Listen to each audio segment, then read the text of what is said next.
एक समय की बात है, एक गांव में सेठ गंगाराम नाम का एक सेठ रहता था। उसके दो लड़के थे, एक बीवी थी।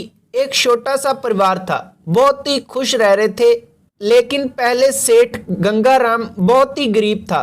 वो भगवान शिव का एक सच्चा भक्त था। वो हमेशा भगवान शिव की पूजा करता, उनकी आराधना करता और भगवान शिव से हमेशा यही वर मांगता कि हे भगवान, मुझे अमीर कर दो, मुझे बहुत सा पैसा दे दो। उस समय सेठ गंगाराम के हालात कुछ ठीक नहीं थे, परिवार बहुत ही गरीब था। लेकिन एक दिन गंगाराम भगवान शिव की कृपा से अच्छे से सो रहा होता है तो भगवान शिव उसके सपने में आते हैं और कहते हैं कि उठो गंगाराम। जब वो उठ जाता है तो भगवान शिव कहते हैं कि तुम ऐसा करो, कपड़ों का व्यापार शुरू करो। मेरी कृपा से वो व्यापार बहुत अच्छे से चलेगा और तुमको बहुत सा फायदा होगा, तुम धनवान बन जाओगे। तो सेठ गंगाराम कहते हैं कि प्रभु, मैं ऐसे व्यापार कैसे शुरू करूं, मेरे पास तो अभी कोई पैसा भी नहीं है। तो भगवान शिव कहते हैं कि ऐसा मत सोचो, कल तुमको पैसे भी मिल जाएंगे। ऐसा बोलकर भगवान शिव अंतर ध्यान हो जाते हैं और अगले दिन सेठ गंगाराम को भगवान शिव की कृपा से पैसे भी मिल जाते हैं और वो अपना कपड़ों का व्यापार शुरू कर लेता है। भगवान शिव की कृपा से उसका व्यापार अच्छे से चलने लगता है। उसके दोनों बेटे उसको बहुत ही ज्यादा मदद करने लगते हैं। व्यापार इतना बढ़ जाता है कि दोनों बच्चे विदेश जाकर उस कपड़े को बेचना शुरू कर देते हैं और सेठ गंगाराम अपने व्यापार में इतना आगे चला जाता है कि वो एक बहुत ही धनवान व्यक्ति बन जाता है।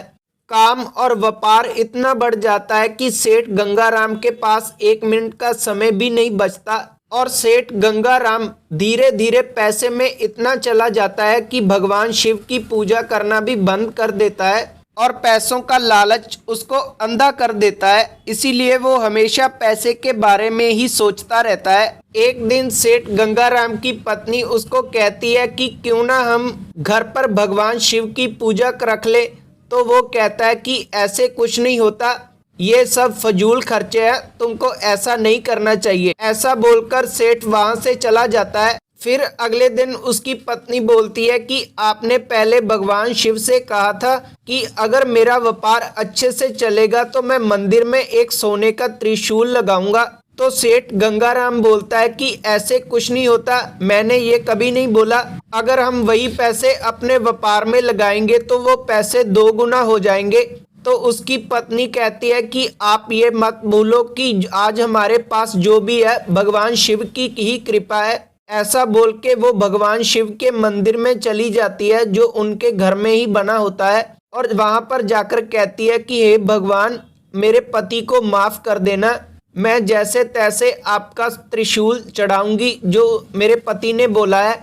तो गंगाराम ये बात सुन रहा होता है और वो अपनी पत्नी को कहता है कि तुम ऐसा नहीं करोगी, अगर तुमने ऐसा किया तो मैं तुमको कभी माफ नहीं करूंगा। भगवान शिव ये सभी बातें सुन रहे होते हैं और भगवान शिव कहते हैं कि ये देखो मेरा कैसा भक्त है जो पैसों के लालच में मुझे ही भूल रहा है। लेकिन भगवान शिव कहते हैं कि चलो फिर भी मैं इसको संभलने का एक मौका देता हूँ। अगले दिन भगवान शिव एक ब्राह्मण का रूप बनाते हैं और उसकी दुकान पर चले जाते हैं और वहां पर जाकर कहते हैं कि हे सेठ, मुझे अपनी लड़की की शादी करनी है, मैं बहुत ही गरीब हूँ, मुझे कुछ कपड़े चाहिए, कुछ साड़ियाँ चाहिए। उसके बदले में मैं 7 दिन भगवान शिव का आपके लिए पाठ करूँगा, आपके ऊपर जो भी कष्ट आने वाले हैं वो सभी टल जाएंगे। सेठ का लड़का कहता है कि पापा आप इसकी बात मान लो। तो सेठ कहता है कि ऐसा कुछ नहीं होता, तुम मुझको पूरे पैसे दो, मैं तभी तुमको कपड़े दूंगा। वो ब्राह्मण फिर बोलता है कि ऐसा मत करो, मैं बहुत गरीब हूँ, आप चाहे तो मेरा पाठ अपने घर पर करवा लेना, मैं आके कर दूंगा।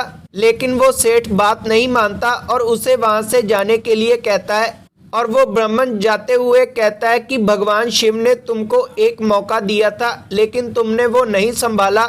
अब भगवान शिव के प्रकोप से तुमको कोई नहीं बचा सकता। सेठ सारी बात आकर अपनी पत्नी को बुलाता है, उसकी पत्नी कहती है कि आपको ये बात मान लेनी चाहिए थी, अगर आप अभी भी बात मान लो उस ब्राह्मण को जाकर ढूंढो। लेकिन सेठ फिर वो बात अनसुनी कर देता है और आराम करने लग जाता है। उस रात बहुत तेज आंधी आती है और उसकी दुकान का काफी नुकसान हो जाता है। जब सेठ दुकान पर जाकर देखता है कि मेरी दुकान का काफी नुकसान हो गया, तो सेठ जैसे तैसे करके अपनी दुकान की रिपेयर करवा लेता है और कुछ समय बाद उसके दुकान पर जैसे कैसे आग लग जाती है। लेकिन सेठ जैसे कैसे माल फिर नया मंगा लेता है और दोबारा दुकान चलाने लगता है। तीसरी बार उसकी दुकान में चोरी हो जाती है। जब सेठ जाकर देखता है कि दुकान में सभी माल गायब है, तो सेठ हैरान हो जाता है और रोने लगता है। तभी सेठ अपनी पत्नी के पास जाता है और उसको जाकर कहता है कि हम बहुत ही ज्यादा गरीब होने वाले हैं। तो उसकी पत्नी कहती है कि ये सब भगवान शिव के प्रकोप के कारण हो रहा है, अभी आप भगवान शिव के मंदिर जाइए, भगवान शिव बहुत दयालु हैं।